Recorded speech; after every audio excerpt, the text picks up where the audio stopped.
Dans la gueule de la bête, nous avons les Desnoyers.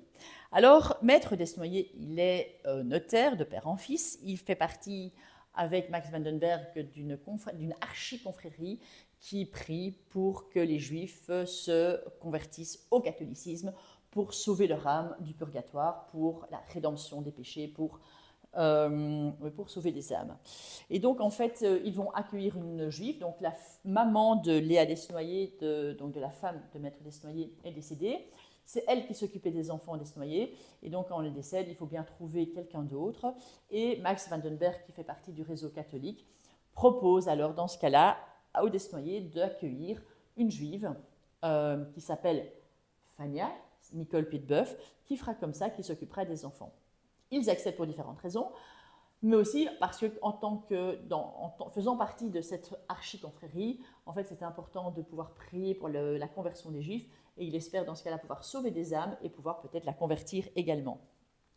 Malgré tout, il a peur, et surtout quand il apprend que Oscar, son secrétaire, s'est fait arrêter, il espère qu'Oscar ne va pas parler, donc il est vraiment mort de trouille, mais il va quand même agir par devoir, il faut quand même faire des choses, et donc il va faire en sorte d'aider Nicole à fuir avant que la Gestapo ne l'arrête. Sa femme et Maître Desnoyers, ils n'ont pas plus beaucoup de sentiments l'un pour l'autre. En fait, Maître Desnoyers, il est un peu mou, il se rend compte qu'il est indifférent par rapport à sa femme. Sa femme n'a pas non plus beaucoup d'affection pour lui, il n'y a plus beaucoup d'amour entre eux. Il a d'ailleurs des vues sur Nicole, et puis, en fait, grâce à Nicole, qui n'est que bonté et amour, Madame Desnoyers va retrouver l'amour pour son mari, et tout se termine bien pour eux.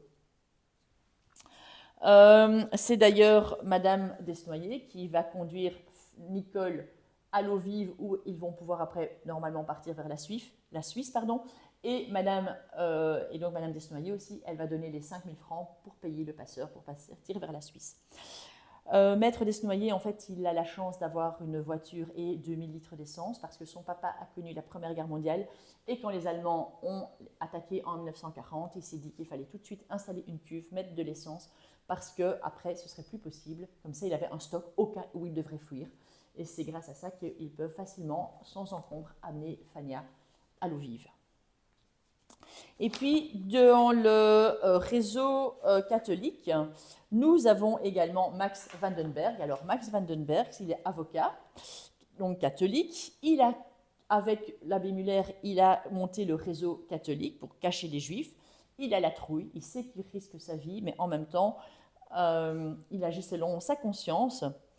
Il est très philosophe, et quand il apprend que José Kaiser l'a trahi, donc en fait ça veut dire qu'il va mourir, en fait il dit ben oui, mais qu'est-ce qu'il aurait pu faire? Soit il vendait sa femme, il trahissait sa femme, ou il me trahissait, il aime trop sa femme, donc ben voilà, il a fait en fonction de sa conscience, et puis il se dit, et moi, si j'avais été dans sa situation, qu'est-ce que j'aurais fait? Et il préfère d'ailleurs ne pas y penser.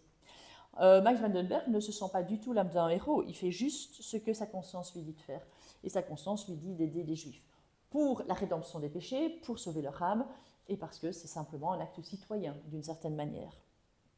De la même manière, nous avons l'abbé Muller. Alors l'abbé Muller, il fait partie également du réseau catholique, et l'abbé Muller, il est également prêtre, où il donne cours, il est confesseur au séminaire, où il rencontre Oscar Lambeau. Il est rentré également son rôle dans le réseau, c'est de créer les fausses cartes d'identité. Alors en fait, il y avait des résistants dans les maisons communales qui créaient les cartes d'identité, et donc ils essayaient parfois d'en voler, d'en faire partir. Et ces cartes d'identité vierges, après ça, le réseau catholique ou d'autres réseaux de résistants évidemment, eh bien, utilisaient ces cartes, ces vraies cartes, en mettant des faux noms.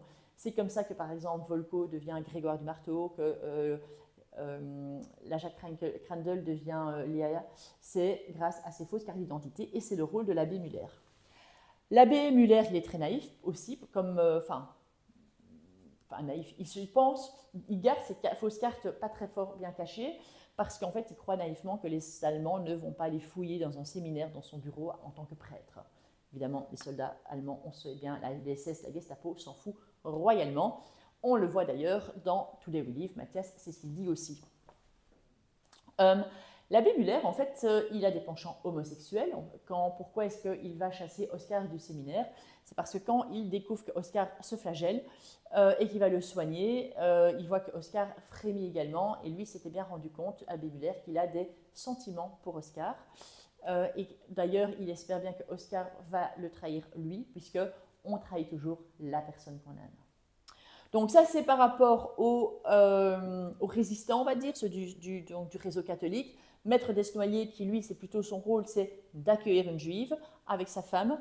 Nous avons donc Max Vandenberg, qui est à la tête du réseau catholique de Liège avec l'abbé Muller.